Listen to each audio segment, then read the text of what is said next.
The defending champion Denver Nuggets have their back on the ropes as Anthony Edwards and them have not pulled any punches this series. Game 1 was a 7-point victory and Game 2 was an absolute blowout with a 26-point routing without the now 4-time Defensive Player of the Year Rudy Gobert playing. How have the Timberwolves dominated the Nuggets so far? And Anthony Edwards has absolutely broken out of his shell and has become a top star in the league, especially in this series. Let's look at how the Nuggets have lost both games at home despite being the defending champions, and how the Timberwolves may go on to compete for a championship this season. Before this video starts, the NBA playoffs are starting very soon, with teams making their final pushes before the postseason. Make sure you're there to see your favorite team make their playoff push. Is your team already eliminated? Don't worry, plenty of artists are on tour right now, and the MLB season is starting soon. Whatever your choice of entertainment is, SeatGeek has tickets for you, and if you use our code NEXTMANUP, you can get $20 off your first purchase of $20 or more. A pretty good deal in my opinion. Going into the series, the Nuggets were the favorites, and for good reason. Coming off of a championship last season and having home court advantage, and also having arguably the best player in the NBA, and Jamal Murray, who just went out and torched the Lakers last series and got 2 game winners over Anthony Davis.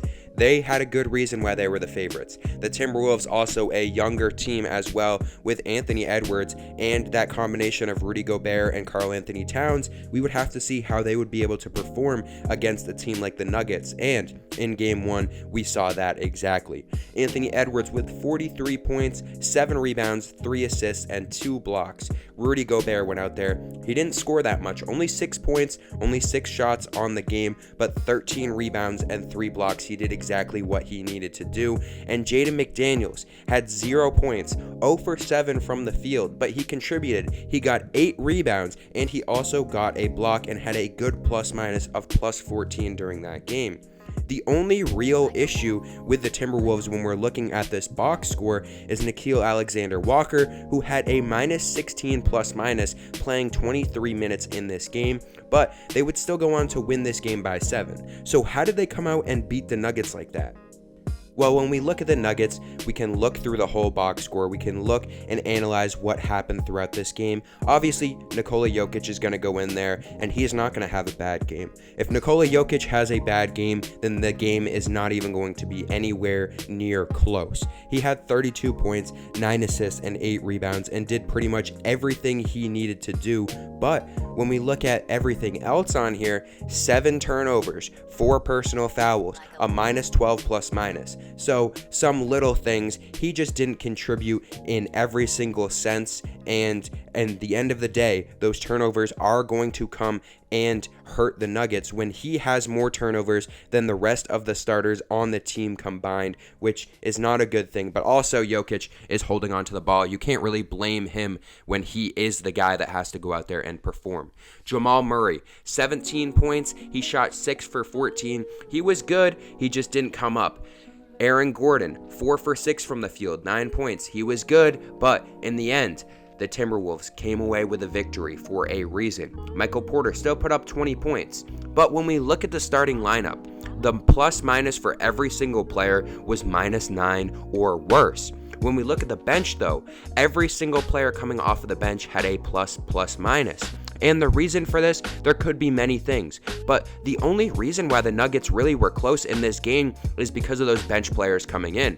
When we look, with 5 minutes left in the first quarter, it was 18-4. Minnesota was up by 14 points, and then the bench came in, and then they got them back to a closer game. Every time this bench came in, it seemed like they kept the game close, and it would come down until the final shots towards the end, as, like I said, once Denver tied this game up with 6 minutes left in the fourth quarter, after that point, Minnesota just would go on and show that they could make the shots at the end of the game, and they did. Anthony Edwards took over, and that's what led to them winning this game in the first game with 43 points total. 17 for 29 from the field. He just went out there, and he was balling in this first game.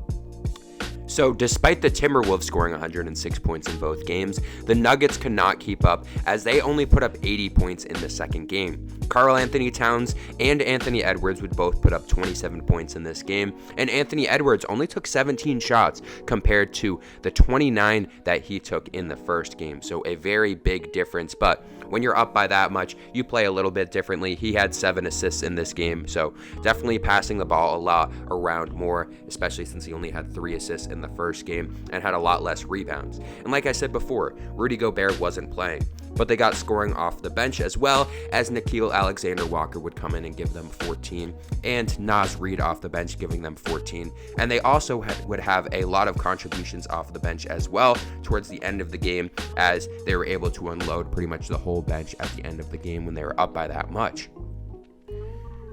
Now, looking at the reason why the Nuggets lost this game, when we look at every single player on this team, there was only one player on the Nuggets who had a positive plus-minus in this game, with Christian Braun, who played 11 minutes, only had 2 points. But there's one player that really stands out to me when we look at the stats. It's Aaron Gordon, a minus 33 plus-minus in this game. Despite him putting up 20 points, he just could not really get anything going. And they had a lot of rebounds in this game as well, but the shooting just was terrible for them. When we look at Jamal Murray, 3 for 18 in this game, there's no way that you're going to go out there and be able to win a game if Jamal Murray, who is essentially your second option in the playoffs. I know throughout the season, he may not be the greatest player, he may not be the best regular season player of all time, but as we know, when we get to the playoffs, he is the second, if not the first option shooting offensively. Jokic becomes a little bit more of a playmaker, as Jamal Murray is one of the best playoff performers